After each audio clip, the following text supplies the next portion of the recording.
আপনারা সবাই কি ইতিমধ্যে একটা জিনিস খুবই ভালো করে নোটিস করছেন যে একটা ঘটনা কিন্তু সব জায়গায় কিন্তু বারবার লাগতেছে, বা অ্যাকচুয়ালি একই কাজ কিন্তু সবাই দেখতেছে, বা বারবার জিনিসটা কিন্তু অ্যাকচুয়ালি রিপিট হচ্ছে। এই জিনিসটা কিন্তু খুবই পরিকল্পিতভাবে করা হচ্ছে। হ্যালো ভিউয়ার, সবার কি অবস্থা? সবাই কেমন আছেন? আই হোপ সবাই ভালো আছেন। আজকের ভিডিও টপিকটা ছিল যে কি আমাদের নিজ দেশের কিছু মানুষের জন্য নিজ দেশটা অ্যাকচুয়ালি ধ্বংস হচ্ছে, সেই বিষয়টা নিয়ে। তো চলুন আজকের মূল ভিডিওটা দেরি না করে শুরু করা যাক। আপনারা তো ইতিমধ্যে দেখে থাকবেন যে প্রত্যেক জায়গায় কিন্তু অ্যাকচুয়ালি আগুন লাগতেছে।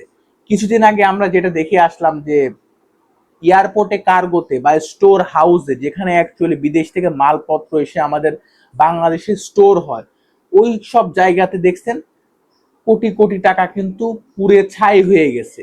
আপনার কাছে কি মনে হয় বিষয়টা? এগুলা কি অ্যাকচুয়ালি পরিকল্পিত, নাকি এটা আল্লাহর তরফ থেকে হচ্ছে? তো আমার কাছে একটা জিনিস মনে হয় যে এটা খুবই একটা পরিকল্পিত কাজ।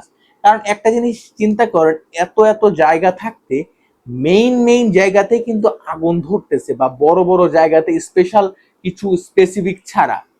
তারপরে দেখেন অন্যদিকে আবার মিরপুর 11-তে একটা বড় আপনার 6 তলা বিল্ডিং এ পুরো পুরে ছারকার। অন্যদিকে চট্টগ্রাম, সাভার, গাজীপুর, চিটাগাং, এত এত জায়গায় কিন্তু আগুন ধরতেছে। এটা তো বোঝাই যাচ্ছে যে একটা পরিকল্পিতর মধ্যে একটা ব্যাপার।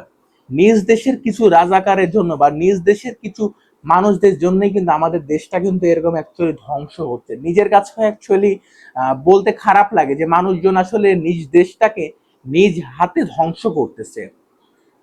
কারোর মধ্যে না যে দেশটাকে মানে উন্নতি করার কোনো চিন্তা ভাবনা বা দেশটাকে আগায় নিয়ে যাওয়ার কিন্তু কোনো প্ল্যানিংই নেই।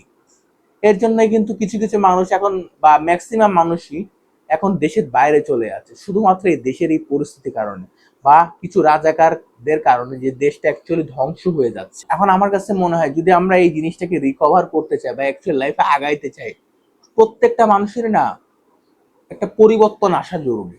সেটা হতে পারে মানসিক বা শারীরিক পরিবর্তন। এই পরিবর্তনগুলো যখন আসবে না, তখন আমাদের দেশটা না অ্যাকচুয়ালি অনেক উন্নতির দিকে যাবে। কত কোটি কোটি টাকা এয়ারপোর্টে অ্যাকচুয়ালি পুরে ছাই হয়ে গেছে। আমাদের এক খুবই কাছের একজন মানুষ আর কি, তার প্রায় 10 কোটি টাকার মতো, অতজনে 100-200 কোটি কোটি টাকার কেমিক্যাল আর কত স্টোরেজ ওই এর মধ্যে আছে। চিন্তা করেন সেই সব জায়গায় যে পুরে ছারকার হয়ে গেছে। তো আমার কাছে ব্যাপারটা মনে হয়েছে যে এই দেশে যারা অ্যাকচুয়ালি ক্ষমতায় আসতে পারতেছে না, তারাই অ্যাকচুয়ালি এই কাজগুলো করতেছে, যে দেশটাকে কিভাবে অ্যাকচুয়ালি ধ্বংস করা যায় বা এরকম একটা ব্যাপার। আমরা তো কিছু হবই না, যারা হয়েছে তাদেরকেও একটা বিপক্ষে কিছু করার বা আক্রমণ বা অ্যাকচুয়ালি ডিফেন্সিভ মাইন্ডে বা কিছু একটা খারাপ কিছু করার চেষ্টা করবে, এরকম ব্যাপারে। যে বাংলায় একটা কথা আছে না যে আমি পারিনি কি হই। আমাদের দেশে এরকম একটা মনোভাব আছে না যে আমি তো পারতেছি না, ঠিক আছে ওকেও পারাবো না বা ওকেও অ্যাকচুয়ালি খারাপ কিছু করাবো।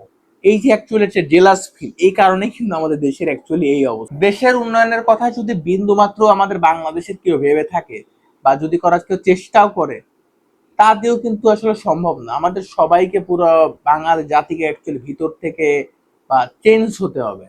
না থাকলে এভাবে আসলে আপনি সারা জীবন তপস্যা করলেও মানে এই দেশের কোনো উন্নতি অ্যাকচুয়ালি আনতে পারবেন না।